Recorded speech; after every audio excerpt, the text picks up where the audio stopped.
Hey everybody, it's Gordon Sanchez, and it is great to be with you. I have some very, very important things to say today, and I think that this may be one of the most important videos that you watch in 2020, especially where we are right now in the year. It's been a crazy year, but November 3rd, we have a choice to make.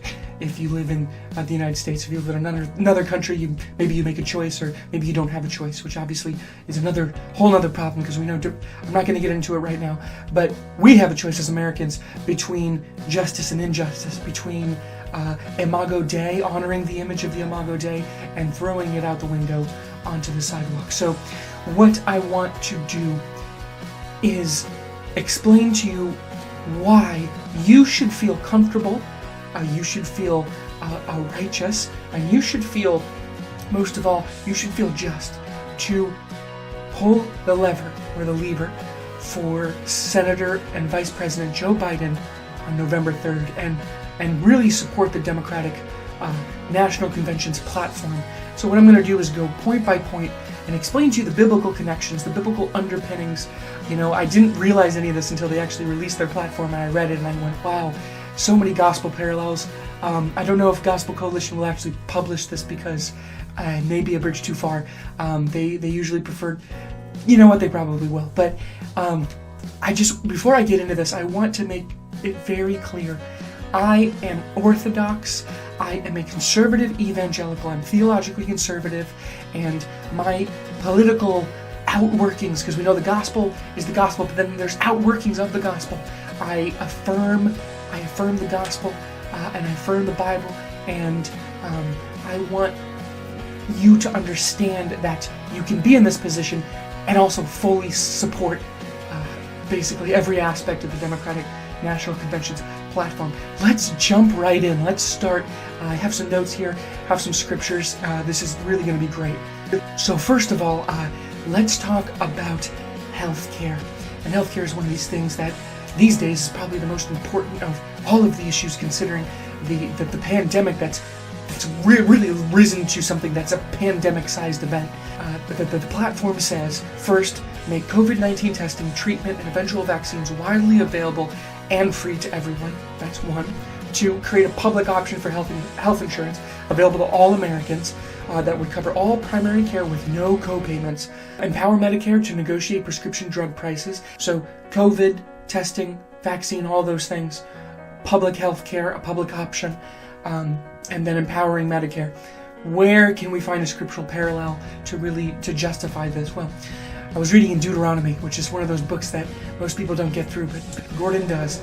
And it says, if among you one of your brothers should become poor, this is Deuteronomy chapter 18, if one of you among you should become poor in any of the towns within the land that the Lord your God is giving you, you shall not harden your heart or shut your hand against your poor brother, but you shall open your hand and lend him sufficient for his need, whatever it may be. If it's COVID testing, that, you know, context is so important, and the context of today is obviously even more important, because that's what we're talking about, the platform. Now, what about the mask mandate? Well, I thought about this because I know a lot of people are, you know, will get up in arms, that they'll say there's no authority for this, whatever the issue may be. You know, it's interesting, and I love exegesis and trying to exposit the scriptures. And I found this verse in Job that says, Job 24:15. It says, "The eye of the adulterer also waits for the twilight, saying, no eye will see me, and he veils his face." Now, I put this to you. I ask you, if an adulterer needs a mask, a veil for his face, how much more do we? Let's talk about the economy. This is so vitally important, especially when it comes to systemic injustices to be remedied within our economic system. Well, it says here in Jeremiah 22:13, it says, "Woe to him who builds a house by unrighteousness, and his upper rooms by injustice, who makes his neighbor serve him for nothing, and does not give him his wages." The platform, it says, first of all, raise the federal minimum wage to $15 an hour. Definitely covered in that Jeremiah verse. Significantly increase child and dependent care tax credit. I think that follows right along, right? All right? Give him his wages. It's clear. in Scripture. Now, on the platform, it also says make public colleges and universities tuition free for families that earn less than $125,000 a year, and community colleges tuition free for everyone. And I thought, wow, what does it say? My people are destroyed. My people are destroyed for a lack of knowledge. And we know there is much knowledge to be had. It really is the only place that you can get knowledge is the college campus. So that is just so vitally important and completely biblical. It says, take aggressive steps to increase the supply of housing, including affordable housing. And I would add to that, maybe I'm more radical, as they would say, but, all housing should be affordable, should it not?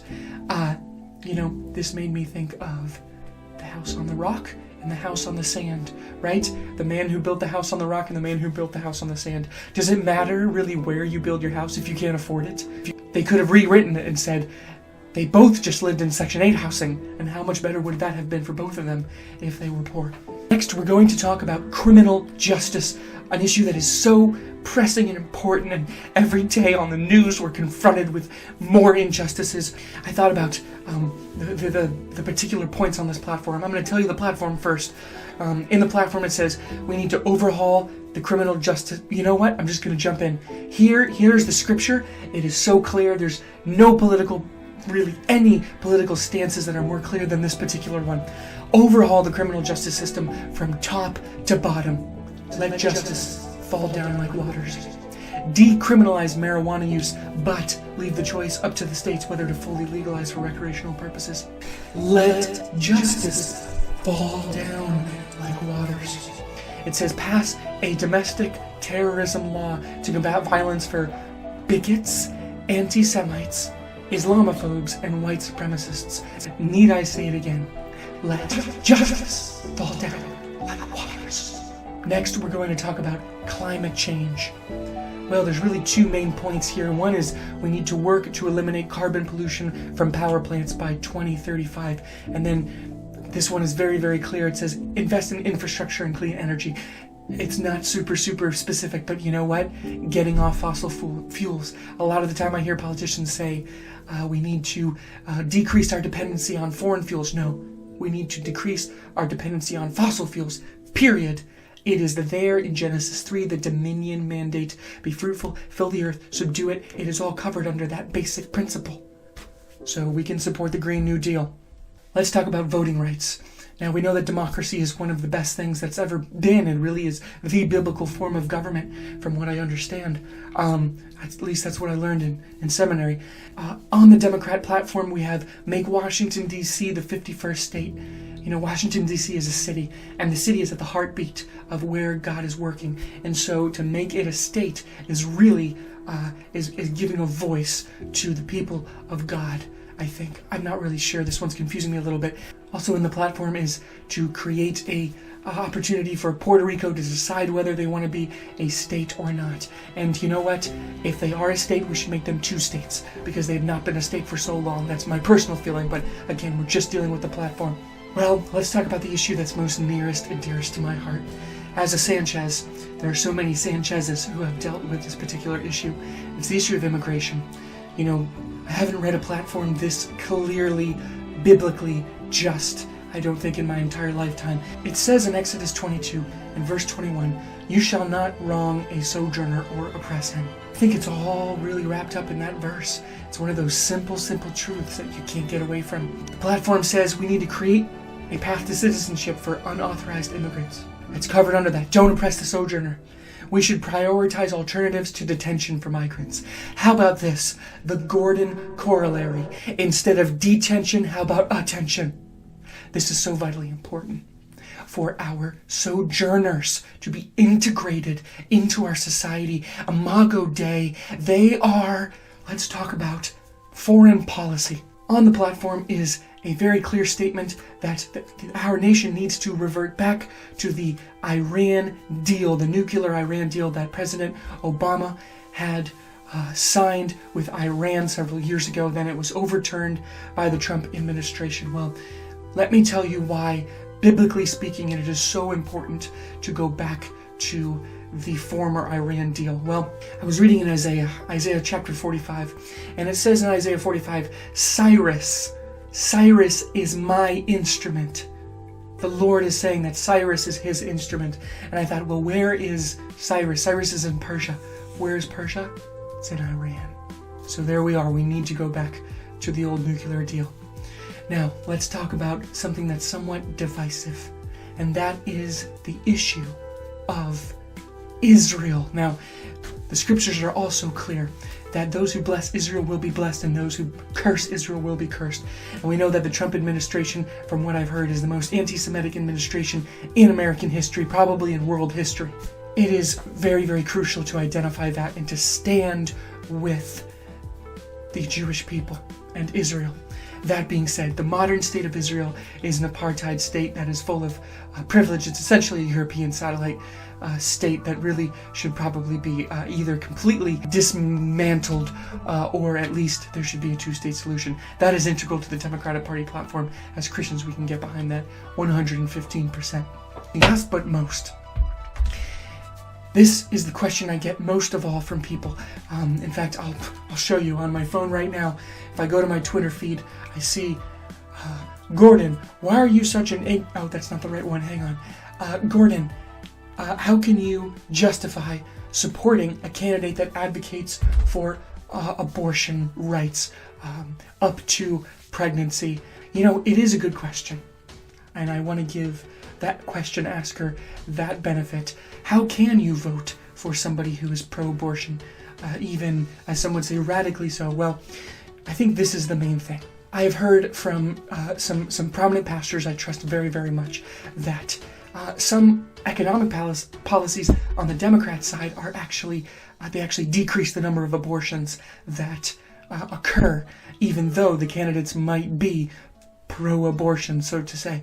Now, on the right side, even though they're pro-life, their policies are not pursuing justice, and they may actually lead to more abortion. And so there's what they say and then what they do, what those policies do. Really, I would completely ignore the topic of abortion. It doesn't really matter that much. Really, the main point is this. You don't actually have to vote pro-life as long as you feel that way. So I think that we can sort of wrap things up there. Well, thanks everybody. I hope this was helpful. I hope that you will vote for justice this November. I know that it's a little bit out of the box to be advocating for a specific candidate, and I'm not necessarily doing that because there needs to be a space. There needs to be a space in all of our churches for all political perspectives. There needs to be that space. That being said, if you support Donald Trump, you should be excommunicated. Have a great day, everybody. Gordon out.